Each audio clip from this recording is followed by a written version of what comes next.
লিভারপুলের বিপক্ষে Real Madrid মাঠে নামার আগে ঘরের মাঠে এই যে একটা বড় জয় পেল, এই জয়টা দলকে অনেক বেশি বুস্ট আপ করে দিল। পুরো ম্যাচটায় ভিনিসিয়াসের পেনাল্টি মিসটা ছাড়া আপনি পুরো খেলাটা চোখ ভরে উপলব্ধি করেছেন এবং মন ভরে দেখেছেন, এতে কোনো সন্দেহ নেই। যদি আপনি রিয়াল মাদ্রিদের ফ্যান হন, তাহলে আমি আপনাকে একটা প্রশ্ন করতে চাই, এই সময়টায় ঠিক গত বছর আপনার মনের অবস্থাটা কেমন ছিল বলুন তো? এই সেই ভ্যালেন্সিয়া যাদের বিপক্ষে গোল করতে স্ট্রাগল করছিল রিয়াল মাদ্রিদ। শুরু থেকে একটা গোল করা, তারপরে একটা গোল খেয়ে যাওয়া, শেষ মুহূর্তে এসে কাউন্টার অ্যাটাকে এই ভ্যালেন্সিয়ার কাছে হেরে গিয়েছিল। জাভি আলোনসোর ট্যাকটিক্স নিয়ে আপনারা যারা অসন্তুষ্ট ছিলেন, ধীরে ধীরে আপনাদেরকে ভুল প্রমাণিত করতে জাভি আলোনসো বোধহয় খুব বেশি সময় নেয়নি।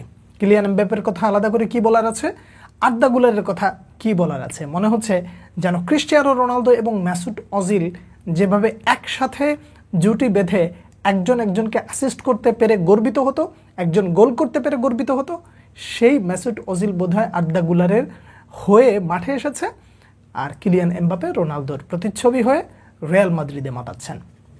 পুরো ম্যাচটা জুড়ে আপনি যতভাবে খেলাটাকে এনজয় করেছেন, যেভাবেই করেছেন, একটা বড় স্কোরের মানে উইন দেখার জন্য দীর্ঘদিন ধরে অপেক্ষা করছিলেন যে একটু বড় স্কোরে জিতব।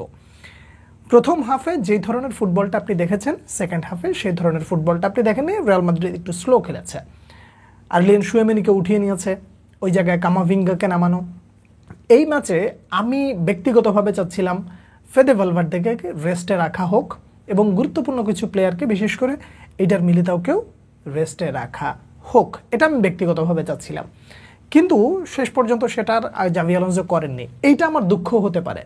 কিন্তু ওভারঅল রিয়াল মাদ্রিদের পারফরমেন্স নিয়ে আপনি কতটা অসন্তুষ্ট প্রকাশ করবেন, সেই সুযোগটা কি জাভি আলোনসো আপনাকে দিচ্ছে না।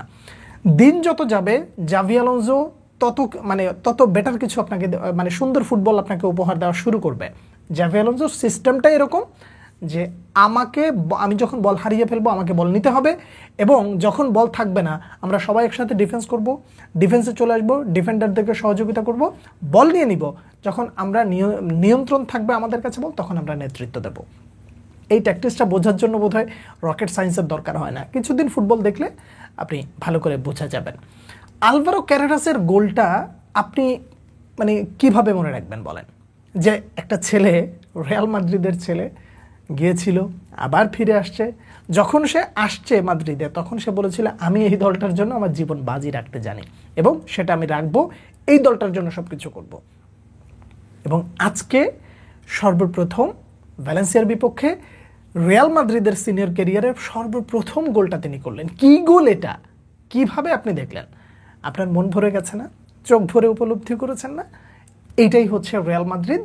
জাভি আলোনসো এভাবেই চান যে আমি বেটার ফুটবল খেলতে চাই, আমি সিস্টেম অনুযায়ী সামনের দিকে এগোতে চাই, প্রতিপক্ষ বুঝে সামনের দিকে এগোতে চাই। মন খারাপ আপনার হতে পারে রাইট উইংয়ে যিনি খেলেছেন মাস্তানতুনুকে নিয়ে, এই জায়গাটা আপনি মন খারাপ করতে পারেন।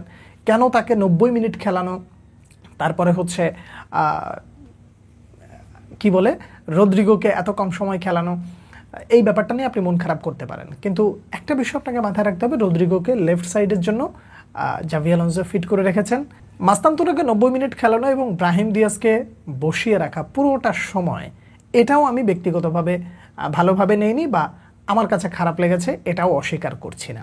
ব্রাহিম দিয়াজকে 60 মিনিটের পরে যদি নামাতেন তাহলে ভালো হতো। কিন্তু লিভারপুলের বিপক্ষে মাঠে নামার আগে রিয়াল মাদ্রিদ যেইভাবে বড় একটা জয় পেল ঘরের মাঠে, যে উদযাপনটা করলো, যে উল্লাসটা তারা একসাথে করলো, এটা অবশ্যই তাদেরকে একটা বিগ বুস্ট আপ করতে পারে। যে প্রশ্নটা শুরুতে করেছিলাম সেই প্রশ্নটা দিয়েই শেষ করতে চাই। গত বছর অর্থাৎ গত সিজনে ঠিক এই সময়টায় আপনি কতটা ব্যথিত ছিলেন?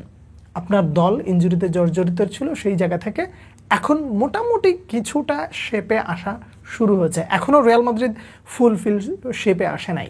যখন শেপে আসবে তখন কেমন উপভোগ করবেন, সেই সময়টার জন্য আপনি অপেক্ষা করতে পারেন। প্রশ্নের উত্তরটা কিন্তু দিবেন, গত বছর কেমন উপভোগ করেছেন বা কেমন ব্যথিত ছিলেন, এই বছর কতটা উপভোগ করছেন জানাবেন। ভ্যালেন্সিয়ার বিপক্ষে রিয়াল মাদ্রিদে যে খেলাটা আপনি এতক্ষণে দেখলেন, কার খেলাটা সব থেকে বেশি আপনার কাছে দৃষ্টিনন্দন লেগেছে, কার খেলাটা দৃষ্টি কটু লেগেছে জানাবেন। পরবর্তী ভিডিওতে আবার আপনাদের সঙ্গে দেখা হচ্ছে, সে পর্যন্ত অনেক অনেক ভালো থাকবেন। আল্লাহ হাফেজ।